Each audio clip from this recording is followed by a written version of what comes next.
শুধুমাত্র এই দোয়াটি একবার পড়েন, আল্লাহ তাআলা আপনার 90 বছরের গুনাহ মাফ করে দেবেন ইনশাআল্লাহ। আপনার 90 বছরের গুনাহ মাফ হয়ে যাবে যদি মাত্র এই দোয়াটি যদি একবার পড়তে পারেন। আপনার ভাগ্য খুলে যাবে, রিজিকে বরকত আসবে, মনের ন্যাক আশা পূরণ হবে, আল্লাহ আপনার সব দোয়া কবুল করে দিবেন। সুবহানাল্লাহি ওয়া বিহামদি।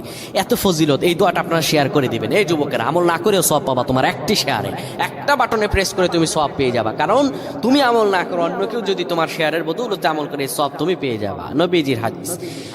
আমার ভাইয়েরা, আল্লাহর কাছে দোয়া করা, আল্লাহর কাছে দোয়া চাওয়া, এটি হলো মুমিনদের কাজ। আমার আল্লাহ বান্দাকে বলেন, বান্দারে উদউনি আস্তাজিব লাকুম, আমার কাছে চাও, আমার কাছে চাইলে আমি আল্লাহ তোমাকে দিয়ে দিব।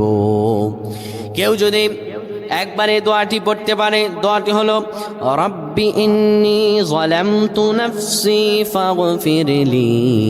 কেউ যদি এই দোয়াটা একবার পড়তে পারে, আমার আল্লাহ তাআলা তার 90